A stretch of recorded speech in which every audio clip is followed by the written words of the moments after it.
ሁሴን ባራክ ኦባማ ከባለቤታቸው ሚሼል ኦባማ ጋር በመሆን ኤንቢኤ ኦል ስታርስ 2026 ተጠባቂው ጨዋታ በቲም ወርልድ እና በዩኤስኤ ስታርስ መካከል የሚደረገው ጨዋታ ላይ በስቴዲየም ተገኝተው ነበረ።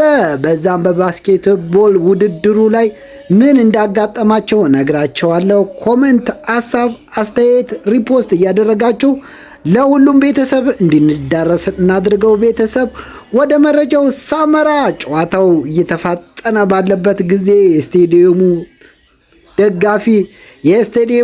ደጋፊ ቁጭ ብድግ የሚያስብሉ ኳሶች፣ ስሪ ፖይንት ሻቶች ከተለያየ አቅጣጫዎች በተቃራኒ ቡድኖች ላይ ጎሎች እንደ ጉድ ሲፈራረቁ የዩኤስኤ ስታርስ የዘመኑ ጆርዳን ተብሎ የሚጠራው የ5 ጊዜ የጎልድ ሜዳሊስት ኤንቢኤ አሸናፊ የሆነው ዴቪድ ቦከርስ ኳሷን ከማስቆጠር ይልቅ አጠገቡ ባራክ ኦባማ ጋር ፊት ለፊት ያገኛትን ኳስ ከኮርነር 3 ፖይንት ሻት ከማድረግ ይልቅ ኳሷን ከማስቆጠር ይልቅ ኳሷን ቁጭ አድርጎ ባራክ ኦባማን እቅፍ አድርጎ እንደ ወንድሙ ሰላምታ ማቅረቡና እንዲሁም የከበረ ሰላምታ ለባለቤቱ ሚሼል ኦባማ የሰጠበት ሁኔታ ዓለምን እያነጋገረ ነው። እስቲ እናንተ ሀሳብ አስተያየት ምን ይመስላል?